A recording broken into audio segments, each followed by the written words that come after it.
माफ़ी या सजा, कौन था विशाखा पर हुई ऐसी अटैक के पीछे? विशाखा और सौरभ एक साथ कॉलेज में पढ़ती थी। कॉलेज के अंतिम वर्ष तक आते आते उन दोनों की मित्रता बहुत गहरी हो गई थी। विशाखा एक संपन्न परिवार की इकलौती बेटी थी। माफ वह नाजों से पली बड़ी। उसके उच्च शिक्षण के लिए उसका दाखिला दूसरे शहर के एक अच्छे कॉलेज में करा दिया गया। विशाखा का विवाह पहले से ही उसके बाबूजी के मित्र के बेटे के साथ तय हो चुका था। सौरभ विशाखा के विवाह तय होने के बाद से भली भांति परिचित था। एक दिन सौरभ ने विशाखा से कहा कि वह उसे पसंद करता है और विवाह करना चाहता है। विशाखा सौरभ की बातों से बिल्कुल सहमत नहीं थी। वह असहमति जताकर वहाँ से चली गई। परीक्षा का अंतिम दिन था। सौरभ ने अंतिम पर्चे के बाद विशाखा से साथ चलने को कहा। विशाखा अपने मित्र के साथ चलने को सहर्षी तैयार हो गई। सौरभ ने विशाखा के सामने एक बार फिर विवाह का प्रस्ताव रखा और कहा कि तुम किसी और से विवाह करो, यह ठीक नहीं होगा।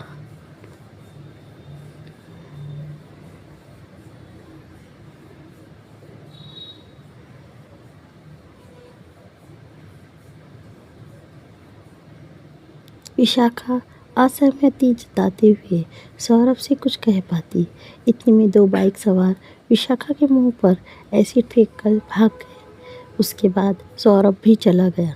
विशाखा वहाँ दर्द और जलन से तड़प रही थी। वहाँ कोई नहीं था उसकी मदद के लिए। थोड़ी ही देर में सौरभ आया और उसे अस्पताल ले गया, लेकिन तब तक देर हो चुकी थी। विशाखा हमेशा के लिए अपनी आंखें खो चुकी थी। चेहरा बुरी तरह से झुलस गया था।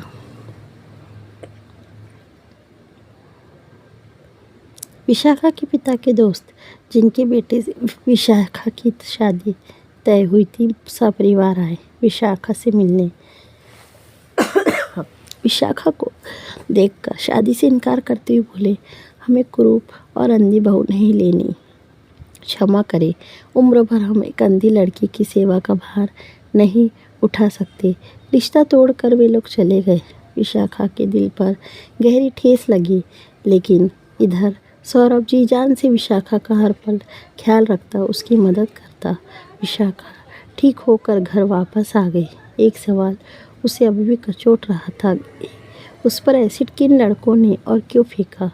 पुलिस और कंप्लेन के बावजूद वे अभी तक पकड़े क्यों नहीं गए?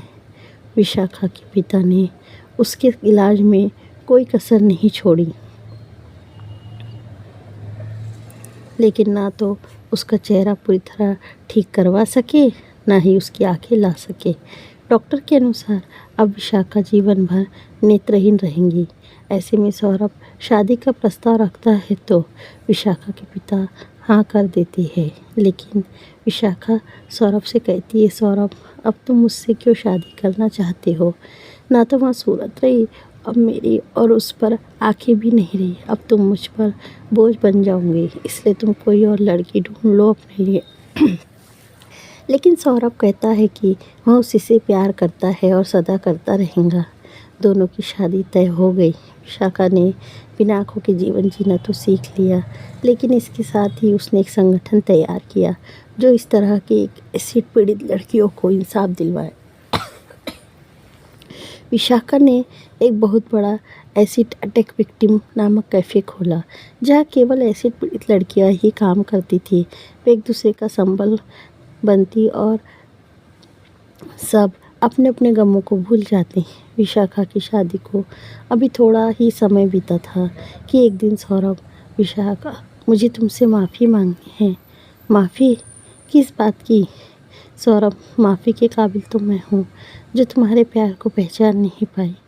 तुम मुझसे इतना प्यार करते हो कि मुझे कुरूप और अंधी को भी अपना जीवन साथी बनाया।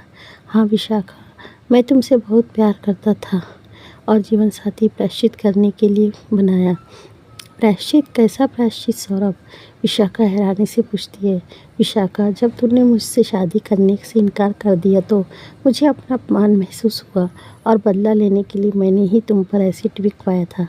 जब मैंने तुम्हें तड़पता हुआ देखा तो मुझे सुकून महसूस हुआ, लेकिन न जाने थोड़ी ही देर में मेरे दिल में फिर से तुम्हारे प्रति वहाँ प्यार जगा दिया और मैं तुम्हें अस्पताल ले गया। विशाखा सोचने लगी कि उसे माफ़ करे या सज़ा दे।